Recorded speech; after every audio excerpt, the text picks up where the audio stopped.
जी अस्सलाम वालेकुम जी व्यूअर्स, आज हम प्रैक्टिस नोट 2 सॉल्व करेंगे चैप्टर 1 की। तो जिसमें हमें गिवन है the cost dollar C of transporting good is directly proportional to the distance covered. जो ट्रांसपोर्टिंग गुड के ऊपर जो कॉस्ट आएगी वो डिस्टेंस के साथ डायरेक्टली प्रोपोर्शनल है। तो the cost of transporting good over distance of 60 kilometre is $100। तो इसका मतलब हमें जो पहले दो फैक्टर्स गिवन है वो डिस्टेंस और कॉस्ट गिवन है, दैट इज 60 एंड 100। तो हम इनको यूज़ करते हुए पहला पार्ट सॉल्व कर लेंगे, find an equation connecting C and D. तो आप इसको ऊपर वाले वैल्यूज को यूज़ करेंगे तो सॉल्व कर लेंगे। इसी तरह दूसरा पार्ट आप देखेंगे, find the cost of transporting good over distance of 45 kilometre. तो आपने यहाँ पे सी फाइंड करनी है, डिस्टेंस आपको गिवन है। नेक्स्ट थर्ड पार्ट में आपको if the cost of transporting good is $120 then calculate distance covered. यहाँ पे आपको कॉस्ट गिवन है तो आपने डिस्टेंस फाइंड आउट करना है। और फोर्थ पार्ट में आपने graph of C against D draw करना है। ठीक है व्यूअर्स, तो आइए चलते हैं इसके सोल्यूशन की तरफ और देखते हैं हमने इसे कैसे सॉल्व करना है। तो जी व्यूअर्स, देखिए स्टेटमेंट हमने रीड कर लिए, तो चलते हैं इसके पार्ट फर्स्ट की तरफ। तो अब स्टेटमेंट सोल्यूशन यूज स्टार्ट करेंगे।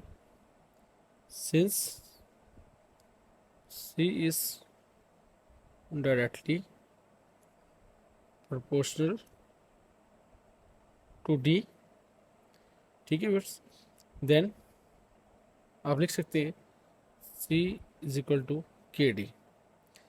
तो जहाँ पे हमारे पास दो चीज़ गिवन है, when D is equal to 60 and C is equal to 100। ठीक है व्यूअर्स, तो डी और सी 100 है, तो यहाँ से हम के की वैल्यू निकाल सकते हैं इसे पुट करके। तो डी मेरे पास 60, सी मेरे पास 100 है और के इंटू 60। तो इसको फर्दर सॉल्व करूँ तो के मेरे पास आ जाएगा 100/60 गिव्स यू, दिस इंप्लाइज के इज इक्वल टू 5/3। ठीक है व्यूअर्स, तो मैंने आपके सामने के की वैल्यू कैलकुलेट कर ली है। तो अब इसको हम फर्दर सॉल्व करेंगे। तो देखते हैं इसको, अब दोबारा हम जनरल इक्वेशन पुट करेंगे, as C is equal to K D, so C is equal to 5/3 T. ठीक है व्यूअर्स, तो मैंने क्या किया, इस के की वैल्यू यहाँ पे पुट की है और ये मेरे पास कनेक्टिंग इक्वेशन आ गई। ठीक है, तो इसको हम ए का नाम दे देते हैं। तो व्यूअर्स, इसके पार्ट फर्स्ट की तो चलते हैं, पार्ट सेकंड सॉरी। तो उसमें देखिए अब हमारे पास वैल्यू गिवन है, तो आप लिखेंगे part second when d is equal to 45 and c हमने फाइंड आउट करना है। ठीक है buts, as c is equal to 5/3 d। अब लिख देंगे दिस इम्प्लाइज कि c हमने फाइंड आउट करना है 5/3 इंटू डी की वैल्यू 45 है। तो इसको कैलकुलेट करेंगे यू विल गेट 75। तो हम लिख सकते हैं, मैंने इसके जैसे रीड किया था सेकंड पार्ट, तो हम इसके कंक्लूजन लिखिए, the cost of transporting good is $75। ठीक है व्यूअर्स, तो इसी तरह 3 की तरफ मूव करते हैं, इसका पार्ट 3। तो उसमें देखिए अब हमें गिवन है 3 part, when d is equal to 45 then find c। ठीक है व्यूअर्स, अब हमें d 45 गिवन है तो हमने c फाइंड आउट करना है। लिखेंगे as c is equal to 5/3 d, this implies connecting equation लिखिए आप। तो यहाँ पे हम इसकी वैल्यू पुट करेंगे 120 इज इक्वल टू 5/3 d। तो this implies d is equal to 120, ये मल्टीप्लाई 3 होगा उधर जाके 5 डिवाइड हो जाएगा, तो 3/5, तो फाइनल आंसर जो आएगा डेट इज 72। तो आप लिख सकते हैं therefore the distance covered is 72 km। ठीक है व्यूअर्स, हमने डिस्टेंस कैलकुलेट कर लिए। तो अब चलते हैं हम इसी का पार्ट 4 सॉल्व करते हैं, जिसमें हमें ग्राफ ड्रॉ करना है। तो देखते हैं पार्ट 4 में क्या है हमारे पास। पार्ट 4, तो देखिए व्यूअर्स, जैसे कि as C is equal to 5/3 D है, तो इसमें मैं वैल्यूज पुट करूँगा when D is equal to 0 and C is equal to 0। अगर डी को 0 पुट करता हूँ तो सी की वैल्यू क्या आएगी, कंप्लीट 0 आ जाएगी। और जब मैं डी को 3 पुट करता हूँ तो यहाँ पे 3 से कैंसिल हो जाएगा, तो सी की वैल्यू क्या आएगी 5, ठीक है व्यूअर्स।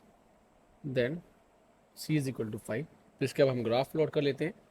तो देखिए दैट्स वेरी सिंपल। मैं आपके सामने दो एक्सिस ड्रॉ करता हूँ, हॉरिजॉन्टल एंड वर्टिकल एक्सिस। ये हॉरिजॉन्टल एक्सिस, ये वर्टिकल एक्सिस। तो इस पर मैं आपके सामने प्लॉटिंग करता हूँ। हमारे पास क्या वैल्यूज़ हैं, 0 0 है, 0 0 रीजन होता है क्योंकि हमारे पास। तो मैं कहता हूँ सी हमारे पास, यहाँ पे हम इस एक्सिस पे डी ले लेते हैं और इस एक्सिस पे हम सी को कंसिडर करते हैं, ठीक है व्यूअर्स। तो जैसे कि मेरे पास पॉइंट कौन सा है, 3, डी पे 3 है, जितना डिस्टेंस यहाँ से यहाँ तक, कितना डिस्टेंस मैं यहाँ से यहाँ तक लेता हूँ, सी पे हमारे पास 5 है। ये यहाँ आके हमारे पास कनेक्ट होंगे। तो अभी नहीं हम इजली ज्वाइन कर सकते हैं। तो देखिए मैं आपके सामने ज्वाइन कर रहा हूँ। ये देखिए व्यूअर्स,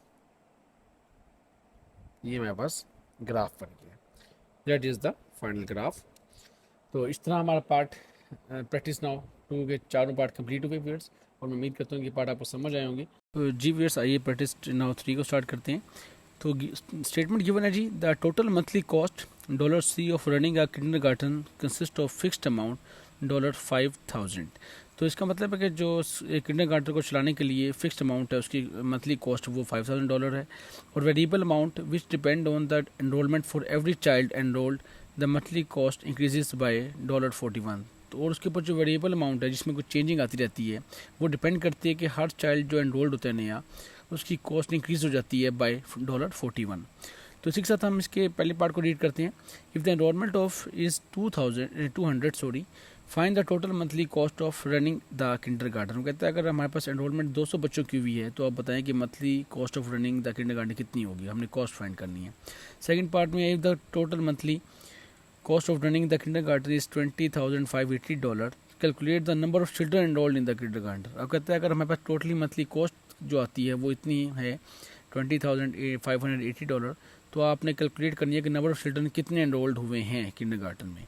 इसी तरह व्यूअर्स थर्ड पार्ट है, write down the formula connecting C and N, जो उसकी कॉस्ट को और नंबर ऑफ स्टूडेंट्स को जो कनेक्ट करी इक्वेशन फाइंड आउट करनी है आपने, तो वो देख लेंगे हम। इसी तरह फोर्थ पार्ट में हम इसका ग्राफ ड्रॉ करेंगे, C against N, C is directly proportional to N, use your graph to explain your answer. तो आइए देखते हैं जी व्यूअर्स। जी व्यूअर्स, देखिए हमने प्रैक्टिस नंबर 3 की स्टेटमेंट को रीड की है। तो उसके पहले पार्ट की तरफ मूव करते हैं हम। तो देखिए उसकी डिमांड है कि हमें टोटल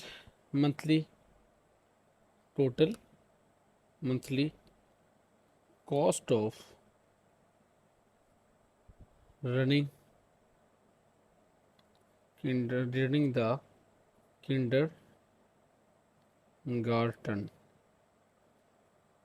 फाइंड आउट करनी है, इक्वल टू। तो अब देखिए उसमें हमारे पास दो चीज़ें आएंगी, $5,000 जो टोटल फिक्स्ड अमाउंट थी, प्लस 200 स्टूडेंट्स को हम मल्टीप्लाई करेंगे जो न्यू स्टूडेंट रोल होंगे 41 से। ई स्टूडेंट $41 पे कॉस्ट आ रही थी, तो 200 से मल्टीप्लाई किया। तो दिस गिव्स यू $13,200, ठीक है व्यूअर्स। तो देखिए हमने क्या किया, टोटल अमाउंट फाइंड की है, total monthly cost.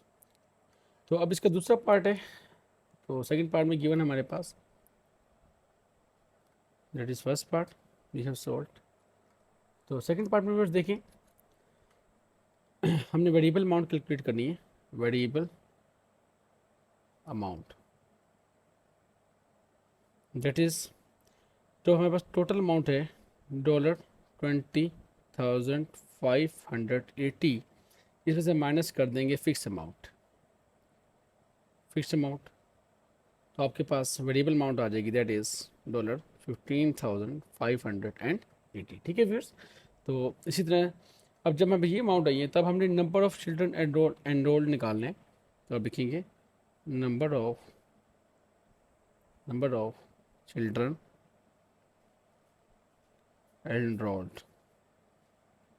Enrolled is equal to, तो आप लिख सकते हैं 15,580 डिवाइडेड बाय कितने स्टूडेंट थे, सॉरी स्टूडेंट कितनी कॉस्ट आती थी स्टूडेंट पे, $41, ठीक है व्यूअर्स। तो दैट इज़ 380 स्टूडेंट हमारे पास एनरोल्ड होंगे, ठीक है व्यूअर्स। तो ये हमारा पार्ट सेकंड भी सॉल्व हुआ। Now move to part number third. तो उसमें देखते हैं क्या है हमारे पास। जी पार्ट नंबर थर्ड में देखिए व्यूअर्स, अब हमने वेरिएबल अमाउंट निकालनी है वेरिएबल अमाउंट जो कि हमें बस n को मल्टीप्लाई करेंगे हम $41 से, $41 से, तो ये जो इक्वेशन बनेगी दैट इज़ $41 हमारे पास आ जाएगी। ठीक है व्यूअर्स, तो इसी तरह हमने total monthly cost find out करनी है। टोटल मंथली कॉस्ट जो कैसे कैलकुलेट करेंगे हम, variable amount plus fixed amount, इन दोनों को हम ऐड अप कर देंगे। ठीक है व्यूअर्स, तो हमने क्या किया, variable amount plus fix amount को ऐड करेंगे तो हमारे पास क्या आएगा, वेरिएबल अमाउंट में हमारे पास $41 आए थे, $41 plus $5,000, this is the equation. ठीक है व्यूअर्स, तो आप लिख सकते हैं therefore C is equal to $41 plus 5,000। ठीक है, इनका करेक्ट इक्वेशन बन गया हमारे पास। Okay viewers, move to part fourth में देखते हैं क्या है हमारे पास। तो पार्ट फोर्थ में हमने इसका ग्राफ ड्रॉ करना है। पार्ट फोर्थ में हम इसका ग्राफ ड्रॉ करेंगे। तो देखिए व्यूअर्स, जैसे कि मेरे पास इक्वेशन क्या थी, 41n प्लस 5,000, इसी इक्वेशन को हमने यूटिलाइज करना है और हमने ग्राफ ड्रॉ कर लेना है। तो अब देखिए, when n is equal to 0 then C आपके पास कितना आ जाएगा व्यूअर्स, 5,000 आ जाएगा। ठीक है व्यूअर्स, और when n is equal to 500 then C is equal to 25,500। ठीक है व्यूअर्स, तो हमने यहाँ इसको वैल्यूज पुट करनी है। जब n 0 होगा तो C ये बचेगा आपके पास। जब n को 500 रखेंगे तो इन दोनों को ऐड करेंगे आप मल्टीप्लाई करके 41 को 500 से, तो आपके पास आंसर क्या आएगा, 25,500। ठीक है व्यूअर्स, हम इसे ग्राफ ड्रॉ कर लेते हैं। तो अब देखिए, इसे ग्राफ ड्रॉ करेंगे। मैं इसके लिए 2 लाइन ड्रॉ करूँगा, हॉरिजॉन्टल एंड वर्टिकल आपके सामने।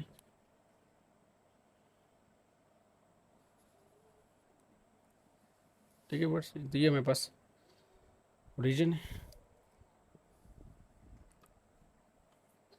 ठीक है व्यूअर्स, इसमें हमारे पास थोड़ी सी इंटरचेंजिंग्स आएंगी इसका ग्राफ हमारे पास, क्योंकि ये रिलेशन डायरेक्टली प्रोपोर्शनल नहीं है, क्योंकि C जो है वो n के डायरेक्टली प्रोपोर्शनल नहीं है हमारे पास रिलेशन में। तो इसका ग्राफ देखिए कुछ इस तरह से बनेगा कि आपने यहाँ पे आप n कंसिडर करेंगे और यहाँ आप C कंसिडर करेंगे। ठीक है व्यूअर्स, तो हमारे पास देखिए पहला रिलेशन 0 और 5,000 बना है, 0 और 5,000।